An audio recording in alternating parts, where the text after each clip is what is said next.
Cuando la gente piensa en horror, usualmente se le ocurren personajes como Freddy Krueger, Drácula, Michael Myers, y en el caso de autores o productores siempre viene a la mente Stephen King. Pero para toda una generación, el amo del terror siempre ha sido R.L. Stein. Si el nombre no te suena, tal vez hayas reconocido mucho de su trabajo, ya sea como en libros o sus adaptaciones, como en el caso de Goosebumps, Escalofríos, su muy popular serie de libros de terror para niños. Básicamente eran la serie perfecta, combinando lo que era la dimensión desconocida y monstruos y sustos escalofriantes para toda una nueva generación de escolares y preescolares que eran situaciones de alta tensión, pero no tan fuertes para que un niño y un preadolescente y un adolescente o incluso un adulto las pudiese disfrutar.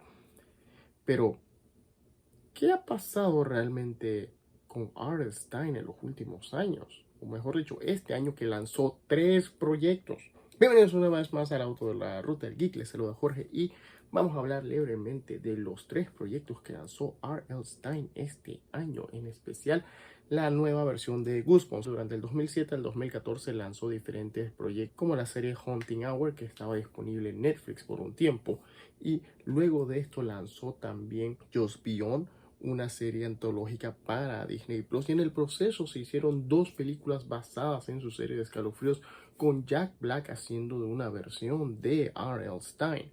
R.L. Stein siempre ha sido de alguna manera popular, o sea, sus libros de Goosebumps, de escalofríos, se vendieron como pan caliente, y al punto en que hay un episodio de Extreme Ghostbusters en que se le rinde tributo con el personaje de J.N. Klein.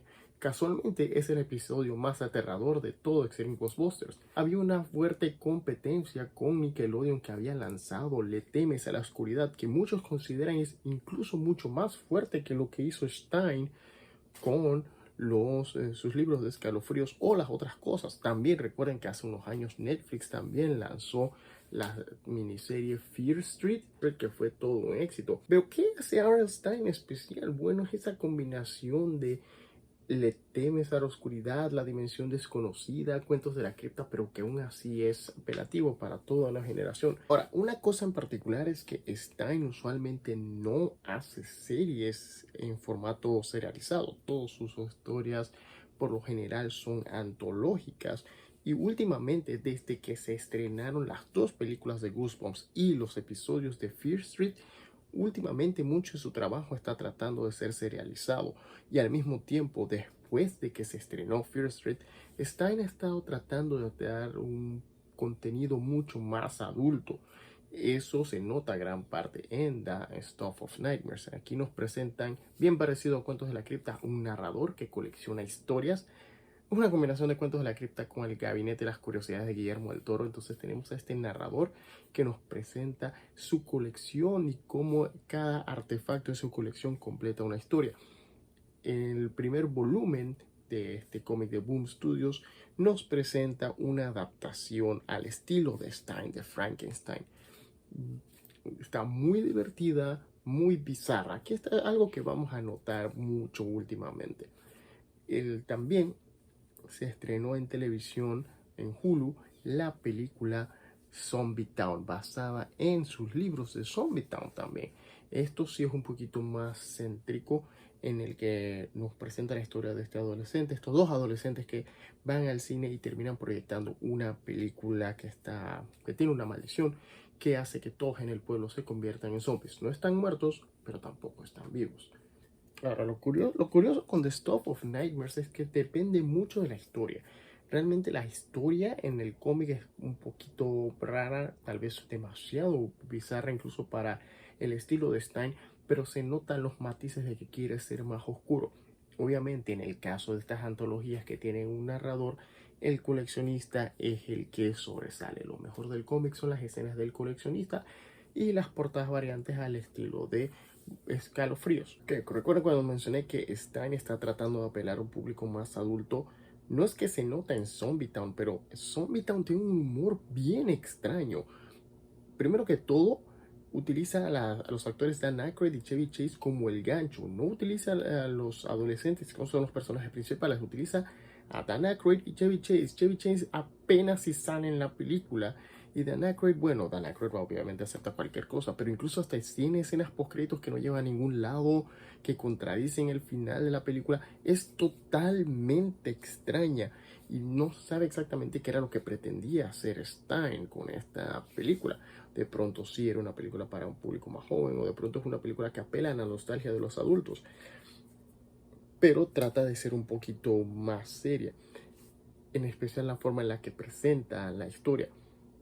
Y luego, finalmente este año se estrenó la nueva versión de Escalofríos de Disney Plus en colaboración con Hulu y con Sony, ya que Sony son los que tienen los derechos de la bibliografía entera de R.L. Stine, o mejor dicho, solamente de lo que sería Escalofríos. Y esta versión ha sido controversial porque tiene en común con las películas de Jack Black de que los objetos de las historias de Escalofríos, desde la máscara escantada hasta Palmadín y el muñeco, existen en este mundo, pero al mismo tiempo trata de ser algo similar a la adaptación de Fear Street que se estrenó en Netflix, en la que nos presenta una historia serializada en donde estos adolescentes terminan descubriendo objetos de las historias de Escalofríos y que poco a poco van conectándose con el pasado oscuro de sus padres. Así bien sé lo que hicieron el verano pasado con un poquito de maldiciones y fantasmas. Lo que hace inusual este proyecto y que mucha gente está enojada con Disney al respecto es que al ser una coproducción de Hulu y Sony, quisieron empujarlo todo más allá, irse full adulto. Las historias no son malas, los personajes no son tan carismáticos, pero hay tanto de la trama de los adultos y la serie prácticamente la mercadean con el actor Justin Long y vemos que esta serie hay infidelidad, orientación sexual. Hay varias cosas que uno no esperaba ver en Escalofríos. Y por otro lado, no sé qué esperamos ver en Escalofríos. Siento que Stein está, o lo mejor dicho, las personas que están produciendo los proyectos Stein están buscando algo que apele a la nostalgia de las personas que leíamos Escalofríos o que veíamos Escalofríos.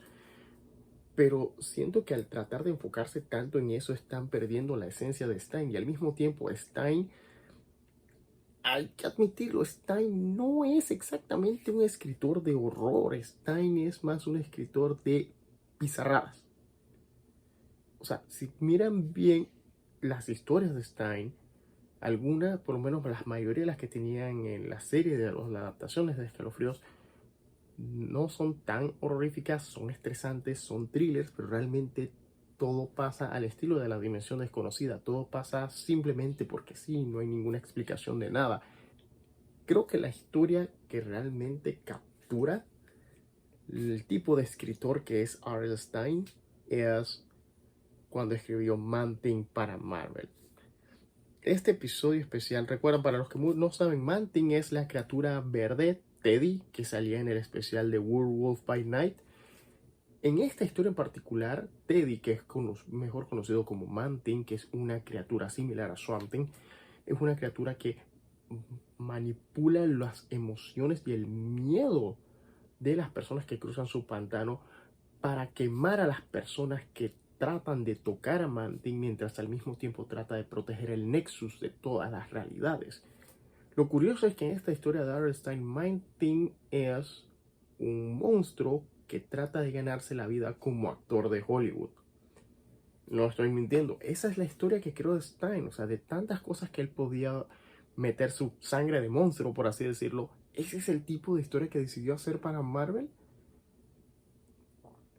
Y la culpa de por qué la nueva versión de Escalofríos y su cómic Stuff of Nightmares y al mismo tiempo la adaptación de Zombie Town, todas han quedado como que con audiencias divididas. Hay gente que han disfrutado estas historias y sus presentaciones y hay gente que simplemente las han detestado, no han sido capturados con la magia que solía ser en Stein. Pero creo que porque simplemente hemos considerado a Stein mucho como que el horror, el rey del horror para niños, cuando en realidad simplemente es el amo de lo bizarro. Eso es lo que es Stein, un escritor de cosas raras. Le gustan las cosas raras porque amaba los cómics de cuentos de la cripta, los pocos cómics de horror que había cuando estaban niños, las historias cuando los superhéroes se iban por la tangente. Él le encantaba. eso. Lo pueden ver siempre en la introducción de cada cosa que hace en formato literario. En la televisión siempre va a encontrar un prólogo por el mismo Stein diciendo las cosas que le gustaban. Creo que nosotros, entre más adultos somos, entre más tiempo maduramos, nos damos cuenta que realmente Stein sí es un talentoso escritor, pero no es el tipo de escritor que nosotros pensábamos. Es muy parecido él es muy parecido al intro de la película de Batman de Adam West, no la serie, la película, en la que hay un mensaje que dice que esta obra está dedicada a los amantes de la aventura y de lo extraño. Y realmente eso es lo que es Stein. Stein no es un escritor de horror, es un amante de lo extraño. Gracias por acompañarnos en este viaje de la ruta del geek. Nos vemos en el próximo video. Denle like y subscribe.